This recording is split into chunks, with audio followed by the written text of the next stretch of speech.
Joining us now from Miami, defense attorney Andell Brown, and with us in New York, Keisha Hebben, also an attorney. Andell, first of all, I think it's delightful watching a civil war erupt among Democrats because, I'm just bored of watching it on the Republican side. But I'm sure you enjoy that. I know, I do. It's delightful. I find it funny that you have these black activists protesting the first black president. Bill Clinton. And I think it shows how extreme that the Democratic Party base has gotten, because if you look at the numbers, the crime bill and what happened with welfare reform in the 90s, that people came off the welfare rolls and crime was reduced. So how can the Black Lives Matter folks be protesting that? Well, I don't know exactly what the Black Lives Matter protest is all about, but when you have people such as myself who are interested in criminal justice reform, there's a question that arises. The super predator commentary that Mrs. Clinton made way back when has since been debunked many times over because the statistics didn't support it. When you have these type of comments, this type of mindset that has produced numerous policies in states that have criminalized children and tried them as adults, we don't allow them to drive, we don't allow them to make their own decisions, they can't sign contracts, they can't consent to sex, but we say they can face complex criminal justice system. That doesn't make any sense. So when Bill Clinton reinvokes this in response to a protester, it causes concern. Are we going back to those policies of 1994, or are they doing, like they have said, moving away from that? They've apologized for that, so why are we justifying it now? Well, that's the question that it raises in my mind. And let's talk about 1994, because you look at the statistics right here. The crime bill in 94, violent crime in urban areas dropped 46%.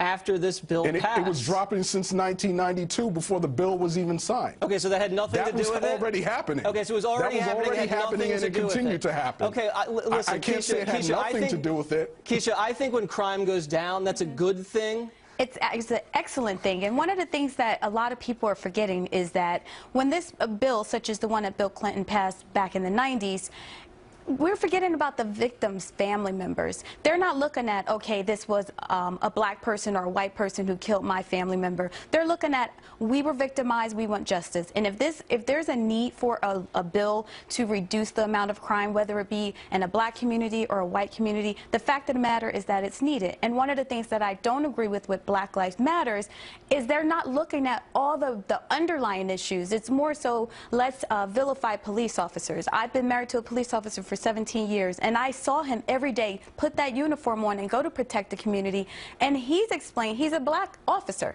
he's explained it's not so much about, okay, I'm this race, the defendant or the suspect is another race, so I'm going to kill you because of your race. They're protecting the community. It's not always about race. It's about all lives mattering. That's true, and if you look on black crime, there's a lot of black people being killed by other black people in this country. And when you look at what Ray Lewis said, Andell, I mean, this guy's got a lot of street cred here. Do you take any stock in that the Black Lives Matter movement is ignoring black-on-black crime? Well, what I will say is crime is a problem for anyone. No one wants to live in a neighborhood that's not safe. No one wants to see their family members being killed and murdered and hurt. No one wants to see crime happen. And I think it's responsible to address any type of crime. Now, black-on-black crime, trying to separate that out from the larger crime that goes on in this country, I think is an issue because it doesn't address the fact that all crime happens among people that share their neighborhood, locality, ethnicity. So to try to make it seem as if this is only a black problem is inaccurate, and it's disingenuous. No, it's not just a black problem, but I have the statistics right in front of me here by the FBI. The percentage of blacks killed by blacks, 90%. That's right, and that's whites is scary. 84%. No, that's scary. Not much of a difference. No, it's not. That's not much of a difference for whites. No, so you're right. It's just about who you live around. You're exactly right. That's who's going to be most of the crime. And most whites live around whites, and blacks live around blacks. That's just a demographic. Okay, so then how is it? Okay, problem that only exists in the black community. But so then why are Black Lives Matter people pointing fingers at white people for blacks killing other blacks? How's that the white man's problem?